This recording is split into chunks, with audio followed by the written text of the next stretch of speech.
दोस्तों, धरती पर एक ऐसा भी ग्रंथ है जिसे पढ़ने से मनुष्य काल का ज्ञाता बन जाता है। इसको ढूंढने में ना जाने कितने ही लोग उसे खोजते हुए गए, लेकिन उन सबकी मृत्यु हो गई।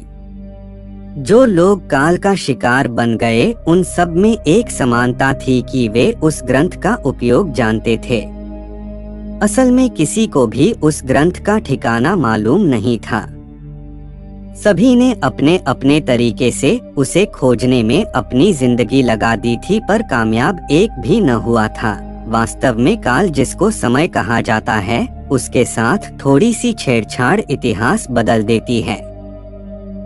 लेकिन यह सच है कि अगर आप वह कर पाए तो आप वह कर ही नहीं पाएंगे, क्योंकि आप समय में पीछे गए और आपने कुछ घटनाएं बदल दी तो आगे का पूरा इतिहास बदल जाएगा और इतिहास के साथ आप भी।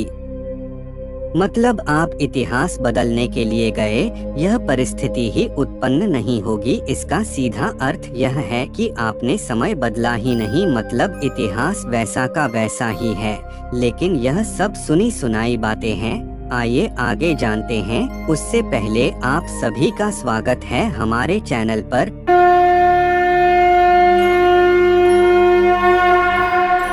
आप चैनल पर नए हो, चैनल सब्सक्राइब जरूर करें। आज तक किसी ने अपनी आंखों से उस ग्रंथ को नहीं देखा, सिर्फ उसका नाम और उसके कारनामे सुने हैं।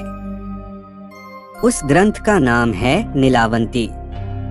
महाराष्ट्र के किसी भी गांव में जाकर आप किसी बूढ़े को पूछेंगे तो वह अवश्य आपको नीलावंती के बारे में बताएगा, और साथ में यह चेतावनी भी कि उसके पढ़ने से पढ़ने वाले का वंश नष्ट हो जाएगा।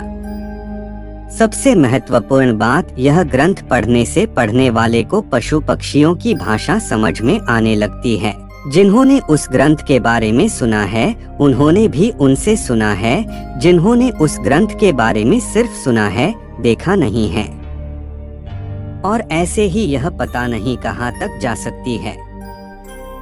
नीलावंती के बारे में और एक बात प्रसिद्ध थी कि उसे जानने वाला एक मनुष्य आज भी जीवित है। उसे लोग बाजिंद कहते हैं और वह महाबेश्वर के जंगलों में रहता है। कहते हैं उसकी आयु 1000 वर्ष से भी ज्यादा है। अब सबसे आसान तरीका तो यह है कि पहले बाजिंद को खोजा जाए जो उसे जानने वाला है, और उसके पास से जो जानकारी मिले उसके आधार पर नीलावंती की खोज करे। और एक बात आपको बता दूं, जो लोग नीलावंती के पीछे थे, वह चाहे जिस भी काल में हुए हो या फिर किसी भी जगह से हो, उनमें एक और समानता थी। वे सभी महाबेश्वर के जंगलों में जाते देखे गए थे। उनमें से केवल 2 लोग ही जाने के बाद फिर से देखे गए थे, वह भी मृत अवस्था में। बाकियों का, जिनकी संख्या सैकड़ों में हो सकती है, क्या हुआ किसी को नहीं पता, क्योंकि उनका ना शरीर मिला था ना कोई अवशेष। तो दोस्तों, इस ग्रंथ को लेकर आपकी क्या राय है, हमें कमेंट करके बताएं। और ऐसी ही ज्ञानवर्धक वीडियो के लिए हमारे चैनल को सब्सक्राइब जरूर करें।